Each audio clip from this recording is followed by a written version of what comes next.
Here we are doing the ScoobyDoo Warden swap. We'll start with the servos and the GI, then unplug the coil harnesses. These have a retaining clip, so make sure to push this clip in before pulling the connector out of the board. The center plug is the 512 volt plug. Remove that. Next, onto the blue cables. They are for the LEDs and then the switch-to-switch expanders, one for the cabinet and one for the upper playfield. Unhook the expansion port on the side. With all of these out, we can now access the switch section of the board with ease. We will want to pull each one off by pinching the connector and giving it a slight tug. With these out, we can now access the 50 volt plug and unhook that as well. Lastly, we will unplug the USB plug. The board is now free of wires, and we can pinch each retaining clip and work the board completely free.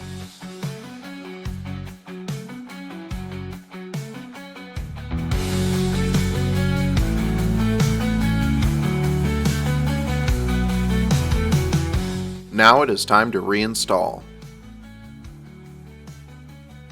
We will first mount back to the extension brackets.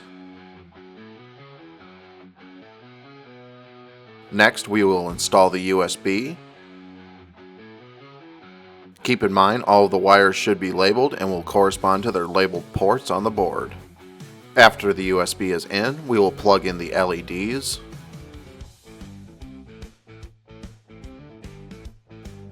Next, we are onto the 50 volt line before we cover it up. Going across the top, we can get the coils plugged back in.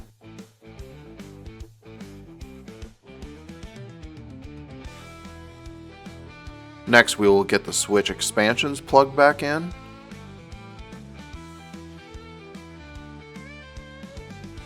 Then we will work in the switches themselves.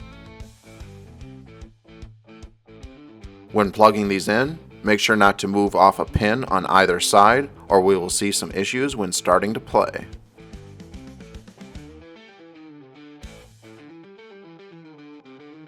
We're going to go here and plug the GI in. Then our center 512 volt power. And lastly, we'll plug in our servos.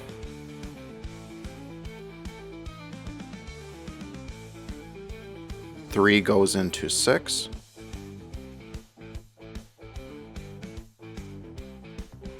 Two goes into 7.